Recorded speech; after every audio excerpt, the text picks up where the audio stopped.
বন্ধুরা good morning. চলে এসেছি আবার একটা নতুন ব্লগ নিয়ে। আজকের ব্লগের টাইটেল থাম্বনেল দেখে বুঝতেই পারছো, তো বাইরে কিন্তু চলছে রিমেলের ঝড় বৃষ্টি। রিমেল যে ঘূর্ণিঝড় হয়েছে, যদিও সেটা বাংলাদেশে গেছে, যাই হোক তাও এফেক্টটা তো আমাদের ওয়েস্ট বেঙ্গলে পড়েইছে। তো যাই হোক, এত ঝড় বৃষ্টি মাথায় নিয়ে আমরা চলেছি ইন্টারন্যাশনাল ট্যুরে। এটা আমার লাইফে ফার্স্ট ইন্টারন্যাশনাল ট্রাভেল, বাট ডোমেস্টিকে অনেকবার গিয়েছি, আন্দামান গেছি, এদিকে গেছি, ওদিকে গেছি। যাই হোক, তো এই জায়গাটা কীরকম পুরোটাই এক্সপ্লোর করব, চেষ্টা করব তোমাদের সাথে শেয়ার করার। তো এখন 6:30 বাজে, আমাদের ফ্লাইট বেলা 11:45। তো চলো দেখতে থাকো, কি দেখবো না দেখবো সব তোমাদের সাথে শেয়ার করব। চলো বেরিয়ে পড়ি, বাইরে ঝড় বৃষ্টি চলছে অলরেডি।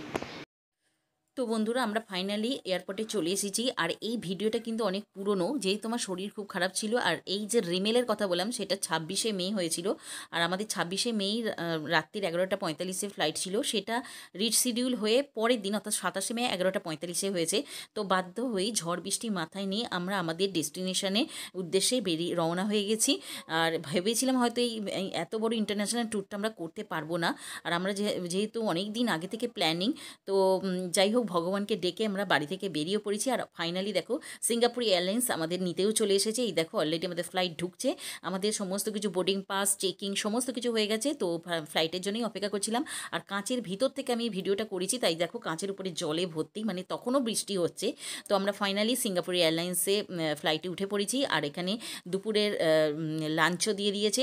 লাঞ্চে ছিল এই দেখো হলুদ হলুদ টাইপের, মানে পোলাও টাইপের পোলাও দিয়েছে, কিছু সবজি দিয়েছে। আমি ভেজ থালি নিয়েছিলাম, আর টক দই, দেখো দই বড়া দিয়েছে, আর একটু ছোট্ট জায়গায় গ্লাসের জল, আর একটা পেস্ট্রি ছিল এই দেখো সাদা। যেহেতু ভেজ থালি নিয়েছি, আমার হাজব্যান্ড চিকেন থালি নিয়েছিল।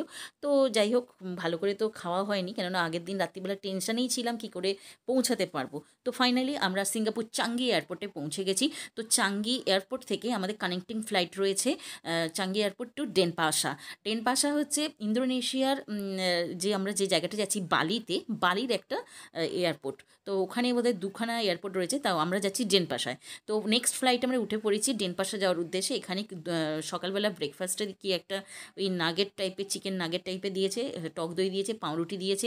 এইখানে নিয়ে নিয়েছে আমি লিকার চা আর জল দিয়েছে। তো সকালবেলা ব্রেকফাস্টটা করা হলো, কিন্তু মনে হচ্ছে কতক্ষণে আমরা আমাদের মেন যে ডেস্টিনেশন সেখানে গিয়ে পৌঁছাবো, অর্থাৎ ডেনপাসাতে। তো ফ্লাইটে দেখো আমি অলরেডি এত ক্লান্ত হয়ে গেছি, চৌমুখ পুরো শুকিয়ে গেছে। তো ভালো করে আগের দিন রাত্রিবেলা সিঙ্গাপুর এয়ারপোর্টে খুব একটা ঘুম হয়নি। তারপরে আমার শরীরটাও খারাপ ছিল, হালকা জ্বরও এসে গিয়েছিল, কেননা বৃষ্টিতে একটু ভিজেও ছিলাম মানে বেরোনোর সময়। তো যাই হোক, কোনো প্রকারে মনে হচ্ছে কখন গিয়ে আমরা আমাদের মেন বালিতে গিয়ে পৌঁছাবো। তো দেখো মেঘের দেশে ভাসতে ভাসতে অলরেডি মোটামুটি পৌঁছেই গেছি। বেশিক্ষণ লাগে না, সিঙ্গাপুর থেকে ডেনপাসা ওই 2.5 ঘন্টা মতো লাগে। অর্থাৎ আমাদের এখান থেকে ধরো আন্দামান যতটা ডিস্টেন্স সেই রকমই। তো অলরেডি সমুদ্রের ধারে একদম এয়ারপোর্ট, আর রানওয়েতে প্লেন অলরেডি ল্যান্ড করছে, রানওয়েতে ছুটছে, আর এখানে সমুদ্রটাও দেখা যাচ্ছে। তো এই দেখো এইটা হচ্ছে বিজনেস ক্লাস, মানে আমার নেমেও পড়ছে, সব যাত্রীরা নেমেও পড়ছে, এই আমার হাজব্যান্ড এগিয়ে যাচ্ছে। আর এই দেখো আমি তো খুবই ক্লান্ত, তো আগেই বললাম। এখানে আমি ভয়েসটা কিছুটা মিউট করে দিয়েছি, কি বলছি জানি না, কেননা একটা হালকা এয়ারপোর্টেতে মানে মিউজিক চলছিল। তো এখানে ডেনপাসার যে এয়ারপোর্টটা খুব সুন্দর সাজানো। সিঙ্গাপুর চাঙ্গি এয়ারপোর্টটা পরে তোমরা ভিডিও ভ্লগে দেখতে পাবে, সেটা তো অসাধারণ, গোটাই একটা ভ্লগ আলাদা হবে হয়তো। তো এইটা দেখো, ওই যে কেচপ ডাংস আছে বালিতে, সেই কেচপ ডাংসের মতনই একটা কিছু স্ট্যাচু করা।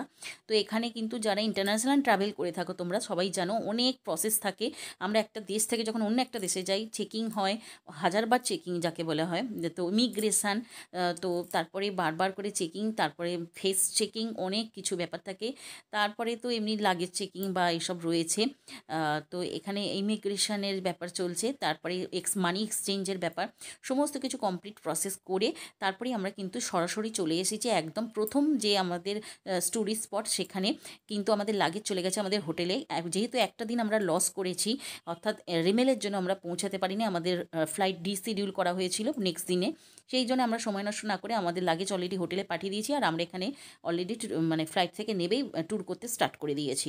তো এখানে রাস্তাঘাট এত সুন্দর চকচকে, এটা গুরুওয়ান্ডার টেম্পল এরকম সম্ভবত নামটা এই মুহূর্তে মনে পড়ছে না। এটা হচ্ছে যে গরুর পাখি হয় না ভগবান বিষ্ণুর, সেই গরুর পাখিরই স্ট্যাচু রয়েছে।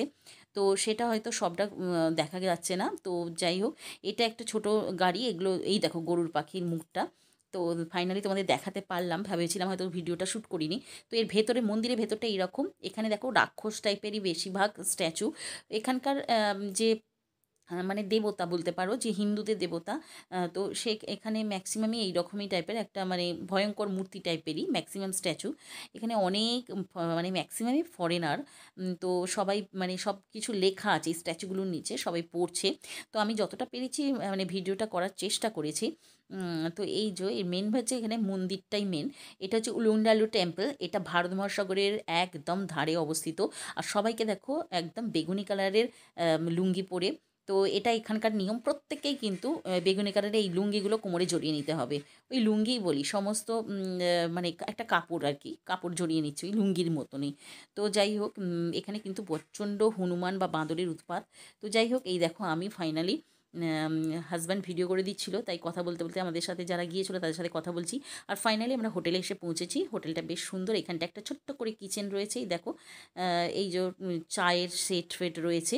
আর এই যে কাঁচের যে দরজাগুলো, এইগুলো হচ্ছে বাথরুম, আর মানে একটা মানে ল্যাট্রিনের ব্যবস্থা, একটা হচ্ছে মানে স্নান করার, দুটো সেপারেট, একসাথে নয়।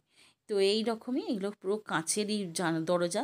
এবং মেনলি প্রবলেম দেখলাম যেটা, সেটা হচ্ছে লক করা যায় না, এটা হলো ব্যাপার। তো যাই হোক, তো হাজব্যান্ডকে বলছিলাম এটা আবার কীরকম ধরনের প্রসেস জানি না, হয়তো বিদেশে এরকমই ব্যাপার।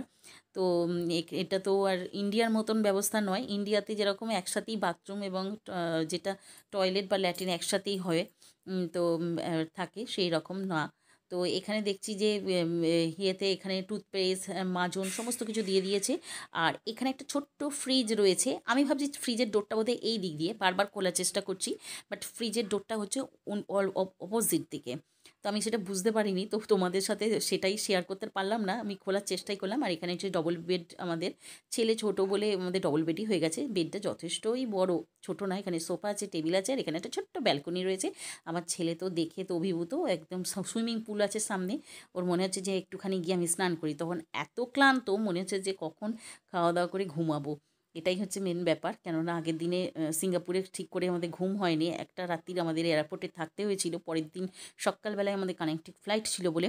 তো যাই হোক, এটা নেক্সট দিন সকালবেলা হোটেলের বাইরেটা তোমাদের সাথে শেয়ার করব। আর এই দেখো, এই হোটেলটায় আমরা ছিলাম। এটা হচ্ছে কুটা, মানে বালিতে যে কুটাটাই ডেন পাস আর কি, তো সেই আমাদের মেন হোটেল এটা। তো বেশ সুন্দর। এখানে ম্যাক্সিমামই হোটেল ওই 4 স্টার 5 স্টার এরকম টাইপেরই সব হোটেল। তো এরপরে আমরা চলে যাচ্ছি নুসা পেনিডার উদ্দেশ্যে। নুসা পেনিডা হচ্ছে যে ভারত মহাসাগরের মাঝখানে আরেকটা দ্বীপ। আর এটা আমরা স্পিড বোটে করে যাচ্ছি, এই দেখো নীল জলরাশি। তো নুসা পেনিডার মানে প্রাকৃতিক যে সিনেটিক ভিউটা অসাধারণ অসাধারণ। আর এই দেখো সমুদ্রের নীল জল, যদিও আন্দামানেও ঠিক সেম দেখা যায়। আর এই দেখো একদম মানে ঢেউয়ের দাপট দেখো, দারুণ। আর মেন হচ্ছে যে এখানের সিনেটিক বিউটি তো রয়েইছে, তার সাথে মানে চারিদিকটা এত সবুজের সমারোহ, মানে ভাবা যায় না। মনে হলো না, এত কষ্ট করে এত দূরে এসে, একটা দূর দেশে এসে জীবনটা সার্থক হয়েছে। আর এই দেখো সমুদ্রের জলের দাপট, সত্যিই বাবা। যাই হোক, এখানকার খাবার কি সেটা তোমাদের সাথে শেয়ার করি। সেটা হচ্ছে ইয়ে নুসাগেরি আর নুসাগাড়া, এই যে রয়েছে। আমি নিয়েছি নুসাগেরিটা হচ্ছে সাদা ভাতকে চিকেনের সাথে ফ্রাই করে ওই সস টস দিয়ে দেয়। তো আমি বলেছি শুধু স্টিম রাইস নিতে, কেননা বারবার ওই রকম খেতেও ভালো লাগছে না। তো এরপরে সন্ধেবেলা বেরিয়ে পড়েছি এই যে কুটা শহরটাকে দেখার জন্য। হাজব্যান্ড আর ছেলে এগিয়ে যাচ্ছে। তো এর চারিদিকটা দোকানপাট আছে, কিন্তু আমাদের ইন্ডিয়াতে যেরকম এত ঘন ঘন দোকান বা সেসব নেই। আর এখানে গাড়িগুলো একটাও কিন্তু হর্ন দেয় না। আর এখানে রাস্তায় একটাও বাম্পার নেই, এত সুন্দর স্মুথলি যে যার মতন বেরিয়ে যাচ্ছে। কিন্তু অ্যাক্সিডেন্ট হয় যে তাও নয়, সবাই কিন্তু স্মুথলি যে যার মতো এগিয়ে যাচ্ছে।